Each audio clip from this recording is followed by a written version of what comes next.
such a star-studded night today, so I'm not going to be up here long, but I'll be remiss if I don't just say a few words, because the occasion that we are here to honor, that we are here to bring into existence is monumental.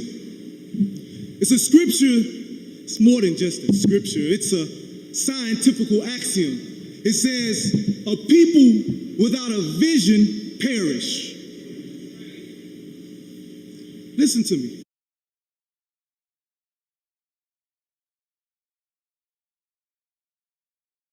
New Superstay Skin Tint.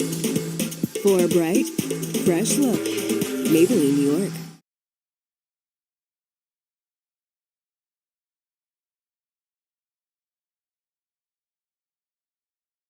Listen to me. A people without a vision perish. This day that we are going to change the course of history was because of a man, because of a woman who had a vision decades ago to concretize our identity around the world so that the people, the former colonizers and slave masters, would know that a people that were once slaves will rise up to its true nature and its true providence. That man is in our midst today. That woman is in our midst today. I speak none other than the Savior, Honorable Silas Muhammad, and his beautiful queen. Please give them a round of applause. They are the progenitors of the Afrodescendant Nation, our nation. The reality that irrespective to our religious persuasion, our political party, our geographical location, if we are the descendants of the Africans, the original Africans that gave birth to civilization, we are a people. We are a united people. The most honorable Elijah Muhammad says that our greatest weapon, our greatest tool is our unity. It is the thing that makes us indestructible. It is the thing that makes us undeniable. And I know some of us saying that, well, black people aren't a monolith. Shut up. We're the only people that try to divide ourselves. That's like saying the planet is not a monolith or the human body is not a monolith. Yes, they have its individual aspects, its individual responsibility, but the greater good is the life of that organism. Not independence, but interdependence. So as a Hebrew, I must tie into the Muslims. As the Muslim, I must tie into the Pan-Africanists and the socialists and their own, because our collective unity is greater than any atomic weapon.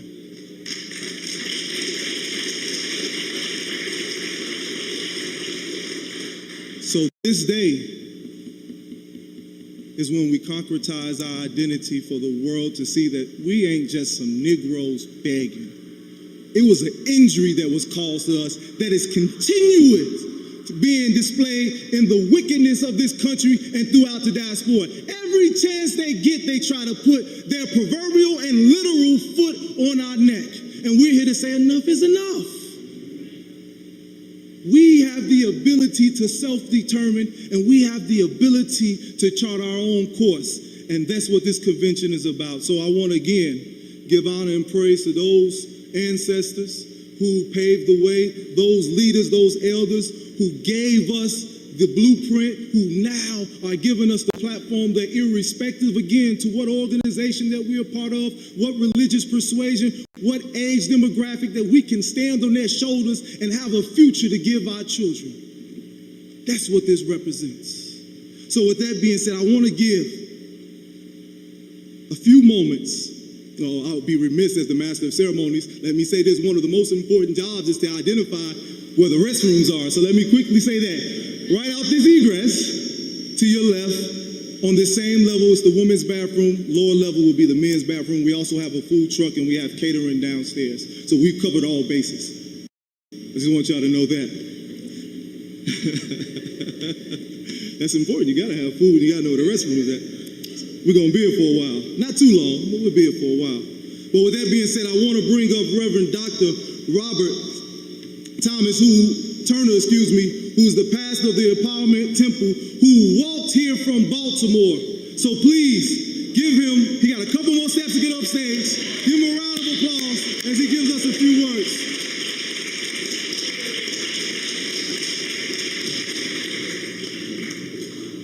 Thank you, Pastor.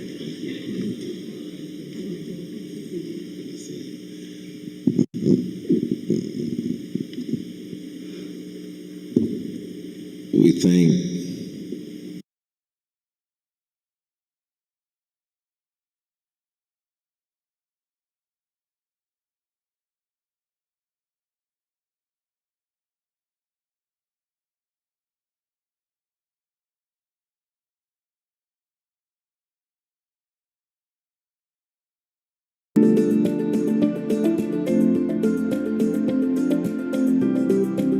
Zuri Springs is a new prime real estate community in Georgia, offering plots from 8-acre residential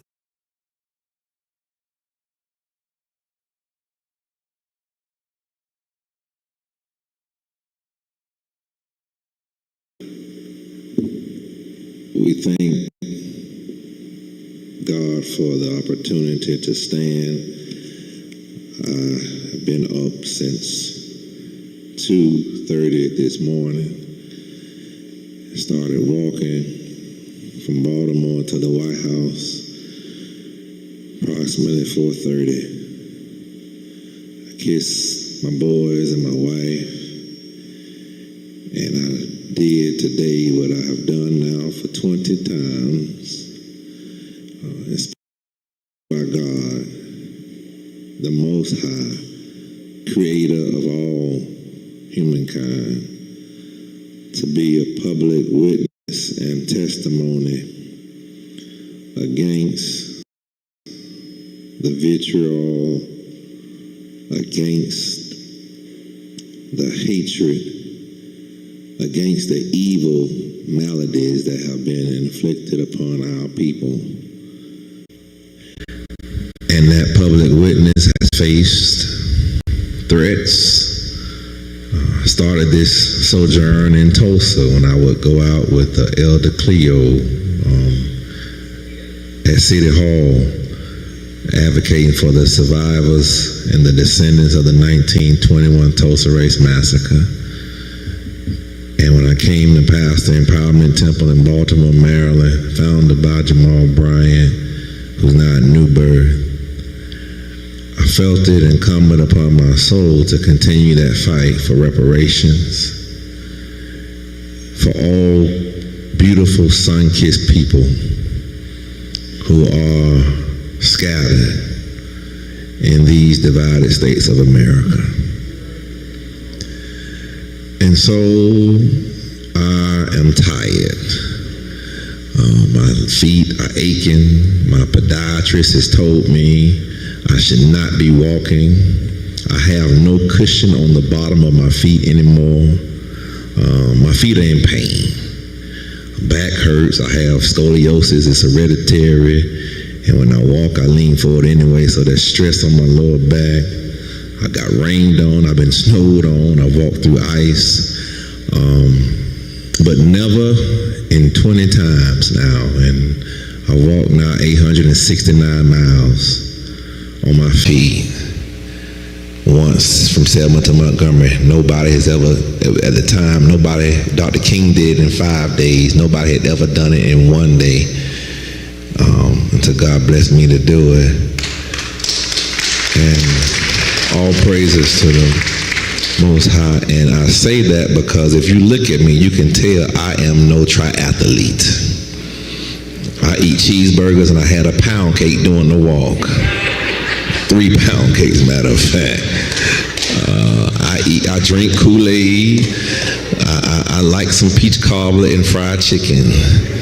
I am not in the best shape, but God is able, and He inspires me, and I'm encouraged by the work of our ancestors. And I chose today, in my last 2 minutes, I chose today to do my walk. I do them every month. If you want to know more about it, Rev. Dr. Robert Turner on Instagram is my social media handle, REVDR Robert Turner. I even wrote a book about it now, Creating a Culture of Repair, which lists the longest list of reparatory ideas done by an individual in the world, just released in April, Creating a Culture of Repair. But today was chosen because today, in 1954, Reverend Leon Brown and 12 other plaintiffs were successful in the Brown versus Board of Education that ruled, argued by a Baltimore native, Thurgood Marshall, that ruled that separate is not equal. And so I choose a historic day every month. Last month it was the Fort Pillow Massacre for what happened in Tennessee. The Confederacy slaughtered 300 black Union soldiers, left the white ones alive, even after they surrendered. This month was in honor of Brown versus Board of Education, to remember that it was policy for this country to segregate black people from white folks, children, and not fund properly their schools. And that legacy still exists today with our HBCUs being poorly funded compared to their PWI white counterparts. So we fight, we march, and I don't do this for myself, but I do this for you, do this for your children, I do this for your grandchildren and your nieces and nephews. My boys ask me all the time, Dad, how long are you gonna be doing this wall? Because they miss having me at home. They out of school today too. And I said, son, I'm gonna do this until reparations is done for our people.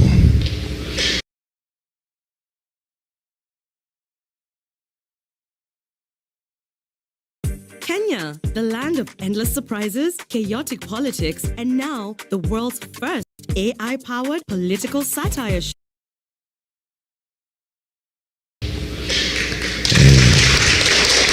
I'm thankful for you all here. Thank you for allowing me to say a word. I'm about to go and soak in some Epsom salt and get me a triple Mac, Big Mac from McDonald's or somewhere. I'll make it in a plate downstairs. God bless y'all. Thank you again, Reverend Dr. Robert Turner.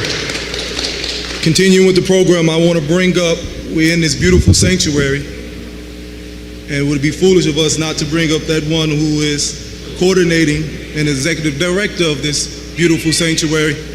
It would be foolish of us not to bring up, to hear a few words about the significance of this beautiful sanctuary, the host sanctuary. Our brother, Sudi S. West, please come up, give us a few words about the importance of this beautiful sanctuary and the calls for reparations. Thank you, sir.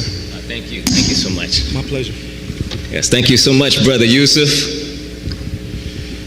So good to see all of you beautiful people, and what better and more fitting an occasion. I'd like to share with you all, as we get started with this conference and on this topic of reparations, some of the history of this building, of this venue, of this place. The Lincoln Congregational Temple building. A building that was land granted in the 1860s to have a place for the moral and cultural development of colored children, and also to support a worshiping congregation.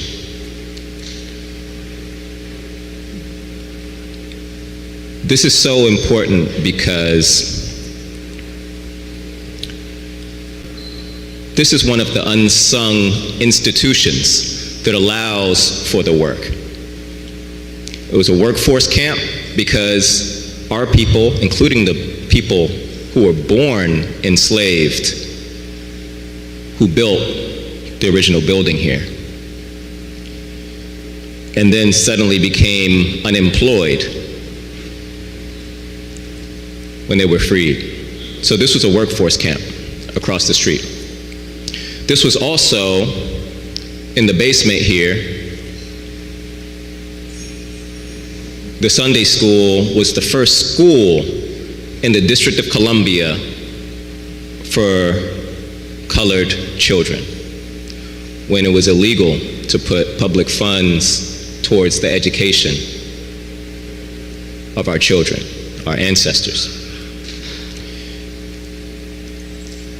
There's an organization which, Brother Yusuf, he got my old card. I'm not the executive director of the Shaw Community Center, but the Shaw Community Center, nay Shaw Community Ministry, in 33 years ago next week, is the continuation of that educational legacy. This is hallowed ground. The Reverend Dr. Martin Luther King organized the March for Jobs and Justice, in good part in this building, not in this sanctuary. It was an underground effort. It was planning. We didn't want to give up our cards before we were sure that we would be able to do it. This was one of the locations that the Green Book Manual said was safe to meet, to travel to organize. This was Florida Avenue was Boundary Street, so this was the edge of the city, wrong side of the tracks. So we met here in the basement here. This is also where the Sunday school is. It's also where the Shaw Community Center continues that work of moral and cultural education of our children. You will see some of them here, recording this moment in history. They have a journalism program, The Real News, it's called. And I told them a little bit as we were getting set up that history is not just the struggles that happened before. We don't have reparations yet. So they're part of that history. They're recording it. As John Lewis told them personally to make good trouble, and that his only regret in his many years of service was that he was told he was too young, he was told he was too radical, and therefore he didn't give his speech at the March on Washington. But he gave the mission, he passed the torch directly to these children when they were infants and told them to make good trouble. Don't Mute DC, who's heard of Don't Mute DC, the Don't Mute DC movement? Started here in this basement, watching video of the March for Jobs and Justice, watching videos from El Hajj Malik Shabazz's actions in New York and visits to Brother Johnson. Taking stage cues and blocking directly from John Lewis, who said that it was supposed to be Bloody Friday, but we hadn't whipped the racists into enough of a frenzy to embarrass them on tape. So we had to do some local actions and performance art and come back on Sunday. No, that's not what happened when I got hit on the head. It happened this way. These are those children who continue here. These are some of those essential workers. And in fact,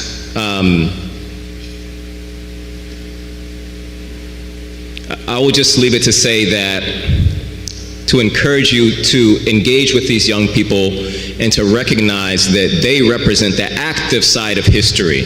They put their bodies on the line for Don't Mute DC and organized it in this basement. That's a story that hasn't been told yet. And now this building is in jeopardy. Condos are planned for this venue, where we have built a community anchor institution. And so as we plan for the reparations more broadly, let's make sure that charity starts at home and that we have a place to continue to organize, as well as an anchor for the families and communities that still persist here in this neighborhood and community. I look forward to a very productive and insightful conference, and may God be with you all.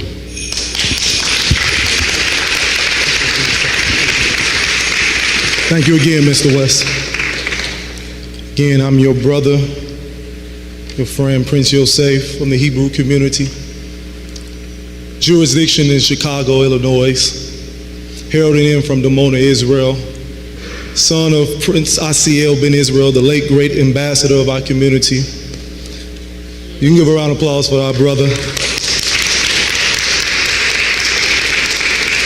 And one thing he told me, the greatest title, the greatest job, the greatest responsibility you could have is to be a brother and a servant to your people. Love your people no matter what. Because in your people you will find the greatest joy on this earth. Serve your people. And not in a self-serving, self-aggrandizing way, but serve your people the way they need you to serve, not the way you want to serve them. And that can take many forms. So I'm just so honored for the Afrodescendant Nation to give me this opportunity to even come up here and be the master of ceremonies of this illustrious event. But we have two great panels coming up. Before I give way to our moderator, we have our beautiful queens, our sisters, our practicing lawyers, lovers of black people. But then we have the one going after. I just want to introduce these two brothers before I formally introduce our great queens, our great sisters. When you hear of great historians and master teachers, you think of Ivor Van Sertima, John Henrik Clark, Dr. Ben Jokinen. But you would be, and I don't mean to be facetious or to put yeast in their shoes, but when you name those great illustrious luminaries, you have to put these two men in that line. They're their students. We have some of the greatest minds in our presence today, and they're going to be here on the panel today. I speak none other than Dr. Tony Browder and Professor James Smalls. Give them a round of applause. Those beautiful examples of what it truly means to put your life on the line. But as I give way, I want to introduce the panel that is about to speak now. First, starting off with Afia Inwa Gaza Esquire, Executive Director of the You supposed to be first? Oh, yes, ma'am. I'm sorry. I got excited. Nkechi Taifa Esquire, the reparations expert, Reparations Education Project. Please give her a round of applause.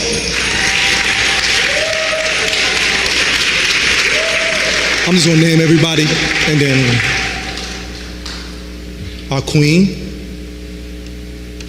I'll say that again. Our queen, Harriet Abubakar Esquire, the lead counsel of the Afrodescendant Nation. Please give her a round of applause.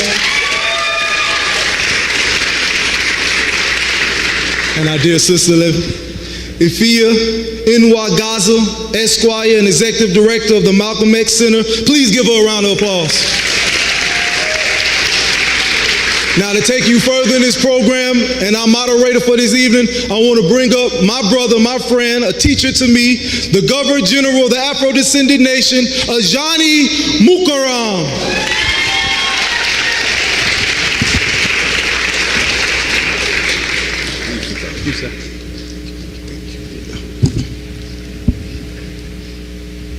Assalamu alaikum. Welcome, welcome, welcome. Give yourself a round of applause. We're so happy that you would come out and share this magnificent event with us. You remember the old saying, behind every good man is a good woman? Well, let's change that tonight. Let's say in front of every great man is a good woman. Thus, we put our sisters first tonight. I'm not going to tarry, just a brief introduction, and then I'm going to introduce them. Do you remember Morgan Freeman? One of my favorite actors. I'm a Morgan Freeman baby from the Electric Company days. I don't know if y'all remember Electric Company, but Morgan Freeman taught me how to do phonics. He said, ease, cheese. You remember that? He was the first rapper. Taught me phonics. He said, T-R, trade, trade. So I'm gonna stop right there on the TR. I'm gonna use TR tonight before we get these beautiful sisters up here to speak. The first TR. Let's talk about trajectory. Trajectory. The reparations movement is on a positive trajectory. Can you feel it? Can you feel it? We are moving positively. We are on our way. We're galvanizing different groups and coming together.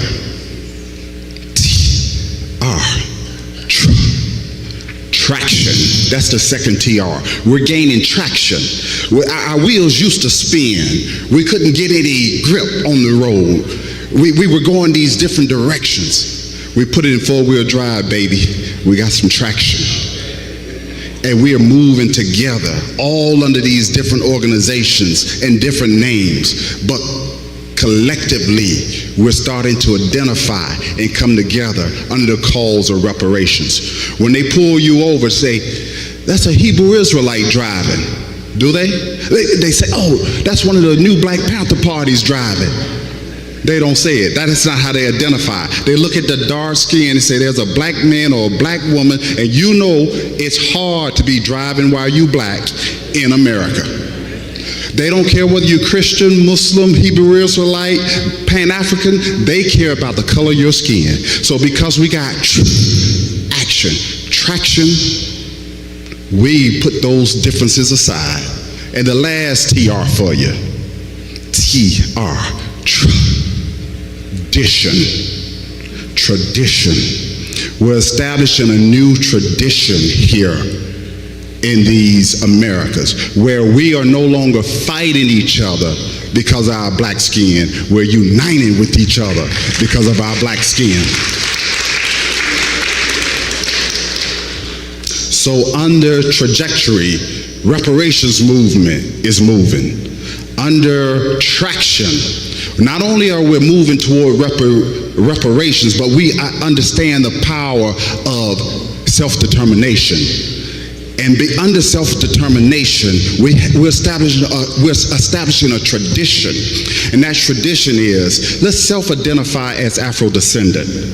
We were niggers, coloreds, Negroes, blacks, African Americans. What's one more name? Afro-descendant, something we decide, and something that has a governing body, the United Nations, that says it identifies 250 million of us. That's the power of the word Afro-descendant. So I appreciate you for getting traction, trajectory, and tradition. Tradition, my Afro-descendant brothers and sisters. You can still be black power, you can still be Muslim, but Muslims under the Afrodescendant Nation. Hebrew Israelite under the Afrodescendant Nation. Pan-Africanism under what? Afrodescendant Nation. That's the new tradition. So let me do some introductions here. I think I have these short bios on my handy dandy phone here. we're going to start out. Give me just one moment. We're going to start out with attorney Nikichi Taifa.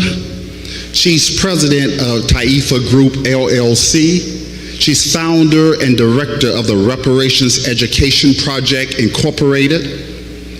She's convener emeritus of the Justice Roundtable and serves as senior fellow for the Columbia University Center for Justice. Taifa was advocacy director for criminal justice at the Open Society Foundations for 16 years. She's got a lot of accolades, so let me end on this one.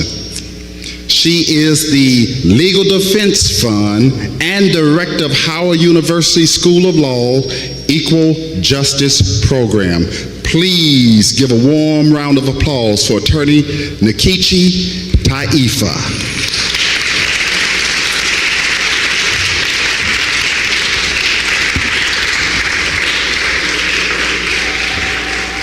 Thank you so very much, Brother Johnny, and I just want to give our honor and praise to the Honorable Silas Muhammad for your long-standing, long-distance runner on this issue of reparations from way back in the day.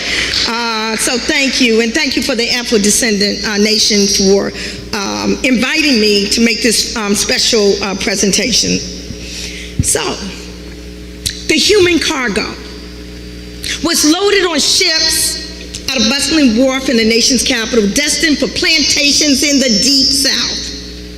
Some of the enslaved people pleaded for rosaries as they were rounded up, praying for deliverance.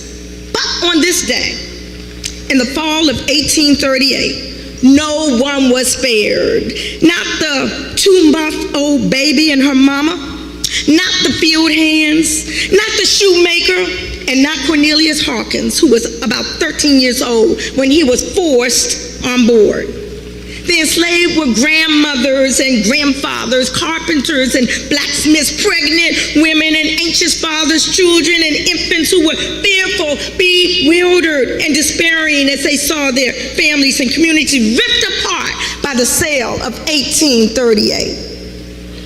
Some children were sold without their parents, and the enslaved were dragged off by force to the ships. Others ran away before they could be captured. Their panic and desperation will be mostly forgotten for more than a century, but this was no ordinary sale of enslaved people. The enslaved human beings had belonged to the nation's most prominent Jesuit priest, and they were sold, along with scores of others, to help secure the future of the premier Catholic institution of higher learning at the time, today known as Georgetown University. So, what happened to these 272 men, women, and children who were literally sold down the river? And what, my brothers and sisters, if anything, is owed to the descendants of those enslaved and the descendants of the millions of others whose names and circumstances we will never know, who were sold or insured or raped or castrated or lynched or subjected to gynecological experiments with no anesthesia, convict leasing, forced sterilization, syphilis, red line, police murders, mass incarceration, and more. What is owed, if anything, to the descendants of the enslaved whose kidnappings and torture and uncompensated labor helped to ensure the survival of colleges and universities, banks and corporations and industries and religious institutions and private estates and, yes, local, state, and the federal government. Thank you for allowing me to share as part of my opening framing an excerpt from Professor Rachel Swan's article published in the New York Times on April 16, 2016, chillingly describing the sale of 272 enslaved persons that ensured the future of Georgetown University. But unlike Georgetown University and Jesuit Revelations, where there was a ship's manifest with names, there is rarely evidence of identifiable descendants from the enslavement era, from which to highlight not only the atrocities of the era, but its continuing vestiges, and seek acknowledgement and remedy. Why is that evidence not manifest? Okay. Over the past decades, when I'm usually asked to talk about the issue of reparations, I'm asked to address the history of the movement and my involvement. Why? Likely because during the 1970s, I sat at the feet of and personally learned from many who we now herald as U.S. reparations legends and now ancestors: Queen Mother Audley Moore, Brother President Imari Abubakari Obadeli, Attorney Chokwe Lumumba, Queen Mother Dorothy Lewis, Brother Hannibal African Moore. They taught me stories of Marcus Garvey, Callie House, Isaiah Dickerson, Belinda Sutton, Tunis Campbell, Pat Singleton, Henry McCabe, about General Sherman's 40 acres and a mule, and his inspiration from Southern black preachers. What I learned did not come out of books, because by and large this information was, and much still is, whitewashed from popular history. In those early days during the dawning of the modern era of the reparations movement, Mary Frances Berry had yet to pen "My Face is Black is True" about Callie House and her role in spearheading the National Ex-Slave Mutual Belief Bounty and Pension Association, which has several 100,000 dues-paying members seeking to obtain compensation in the form of pensions for the enslavement from federal agencies. Brother Ray Wimbush had not yet written Belinda's petition, then first record of a formal petition for reparations that was pursued and won in Massachusetts. Caleb McDaniel had not researched the case of Henrietta Wood, who successfully sued her former enslaver's estate, receiving, although a pittance, the largest yet settlement against an estate. There was no widespread information about the 1921 massacre in Tulsa, Oklahoma, which left over 300 African Americans, Afrodescendants, it's good with me, new Africans, it's all good, dead, and thousands homeless after mobs of white people attacked the Greenwood community known as Black Wall Street. There was scant research in the public domain on Ida B. Wells Barnett, who uplifted the hard issue of lynchings. The role of the Catholic Church in serving and saving Georgetown University from bankruptcy through the sale of 272 human beings had not yet been exposed, and the only people giving Queen Mother more legitimacy during those days were the radicals.